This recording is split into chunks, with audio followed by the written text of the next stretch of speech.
Phyllis Bennis, as a U.S. activist, scholar, organizer, your response to what has taken place? You know, Amy, I think what's very important for us to remember is that history is shaped by when you start the clock.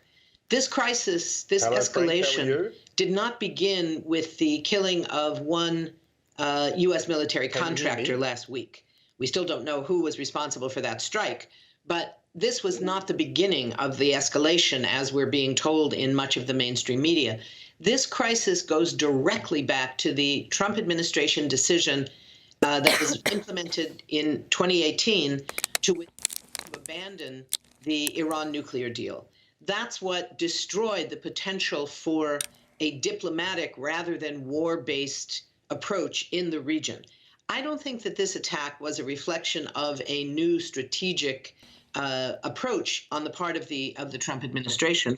There's no evidence that this actually was based on a strategic approach at all. So I think that we have to be very clear at looking at the trajectory from 2018, from the withdrawal of the Iran nuclear deal, right up through the increasing tensions that have led to potentials for clashes between the U.S. and Iran and between U.S. allies and Iran throughout the region. And we now have reached the most reckless, the most dangerous provocation that we've seen so far. There's a very serious possibility that this action, which will force some kind of Iranian reaction, we don't know what it will be, we don't know what form it will take, whether it will be a direct military attack on a U.S. base, on a U.S. ally, whether it might take the form of cyber attacks of one sort or another. But we know there will be a response. And then the question will be, what will be the response of the Trump administration to that?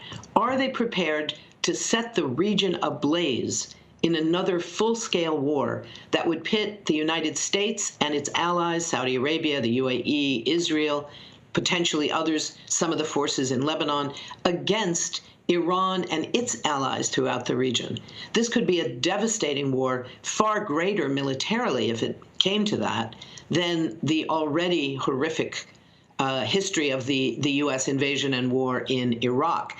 And to have done so without any care about congressional consultation, as we heard from Representative Ro Khanna a few minutes ago, the notion that this went forward without any effort to consult with Congress to get authorization.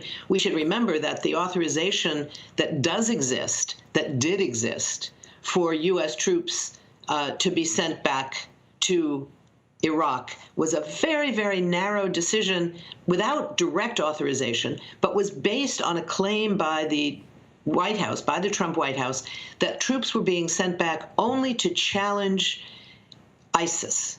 This was not an attack on ISIS. As we've already heard, General Soleimani was one of the leading forces against ISIS, and his forces and the U.S. forces were on the same side in Iraq throughout much of the years of war against ISIS. I want to bring in Irvan. There is no legitimacy here. I want to bring in Irvan.